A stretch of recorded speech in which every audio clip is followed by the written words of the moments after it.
I'm Alban Gerhardt, and this was the beginning of the beautiful Dvořák cello concerto. Many people, and not only cellists, believe that this is maybe not only the best cello concerto, but the best concerto written for any instrument. And I fully underwrite that, because I think nobody ever has written more versatile and beautiful for the cello while using the orchestra also to its full potential. Often the orchestra just accompanies in other concertos without really giving the support the cello can use. And in this piece, the interaction between cello and the other instruments in the orchestra is just sublime, I would say. Often we have a duo between cello and flute or cello and clarinet, and this is probably what adds to this incredible color of that piece. The history of this concerto is a bit difficult. Dvořák didn't believe he could write a cello concerto. He knew a Bohemian cellist and virtuoso, Hannes Wihan, who tried to push him and convince him to write a concerto, but it took until Dvořák had moved for 2.5 years to the United States as director of the musical conservatory, where he heard the second concerto of Victor Herbert, to actually get convinced that the cello did not sound awful up there or mumbly and unclear in the lower register. He probably only knew bad cellists before meeting Wihan and having heard the Victor Herbert concerto. So he believed it was only the middle register he could write for, and that wasn't enough to do a concerto. After listening to the Victor Herbert, he was convinced he could write a beautiful piece for cello, because actually the upper register is the strength of the cello, and the lower strings, if one plays them with enough power and clarity, they're almost the heart of the cello. Unlike the Ninth Symphony or the American String Quartet, his Quartet Opus 93, the concerto is not so American, even though it was written in the States. But it was not marked of the American influence as much as by his incredible homesickness, his growing homesickness. And it's being felt and heard throughout the whole piece. This is also one of the reasons why I think this concerto is much less heroic than this beginning I just played suggests.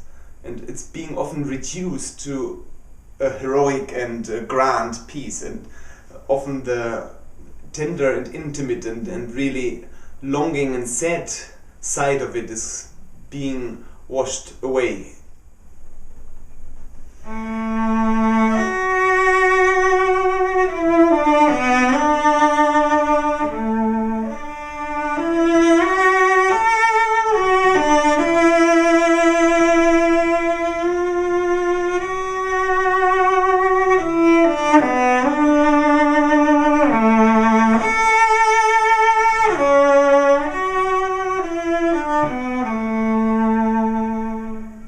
Homesickness expressed itself also in using many Bohemian elements, which actually don't you cannot find them so much in the cello part, much more in the orchestra accompaniment, like right after the opening statement the cello plays these,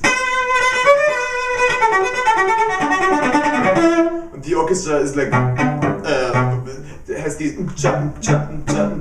which is typical Bohemian, has nothing to do with his American influence in that respect.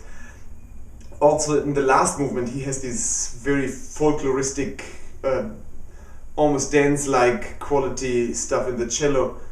In this case it is the cello playing.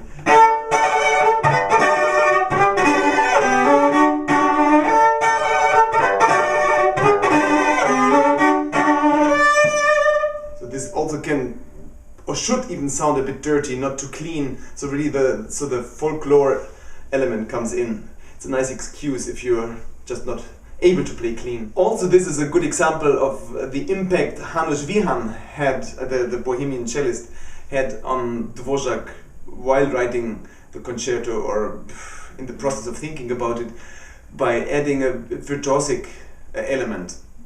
There's certain passages which are clearly, which carry the handwriting of a cellist, like this one, or In the first movement there is a awkward passage which goes like this.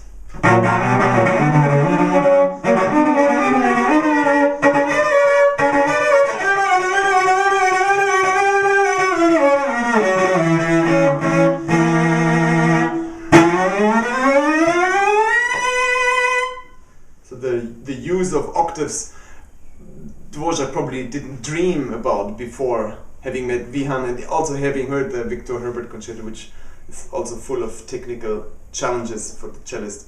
So while the first movement is like almost a description of his life in America with strong entrances and maybe longing side themes, the second movement is clearly a love declaration to his one big love of his life, Josefina, the woman he actually could never have. She turned him down and he married the sister instead. He quotes her favorite song in the second movement, which is titled "Leave Me Alone," the song, and it's quite telling that that she made it her favorite one and he adds it to this concerto.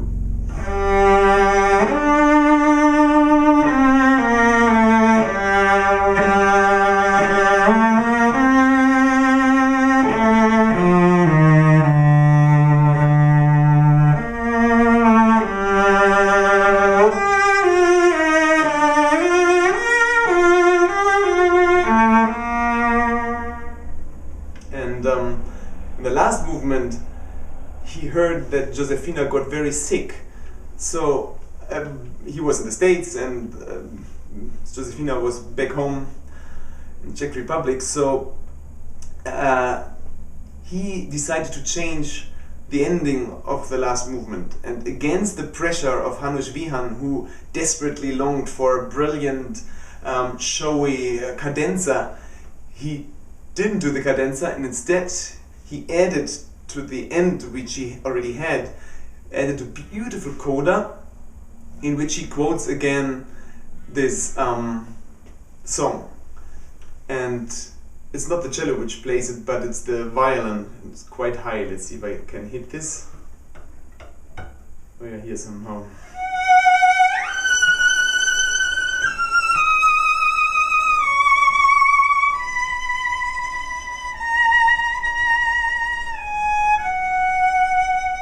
So that's what makes that piece so perfect. You have these beautiful haunting melodies, this deep feeling of longing for something not reachable, and the virtuosic and firework element. Asked about my favorite passage, I normally cannot actually pinpoint any because the whole piece from A to Z is so perfect and makes so much sense that picking out one is just completely unfair to the next one. So it's just one perfect concerto.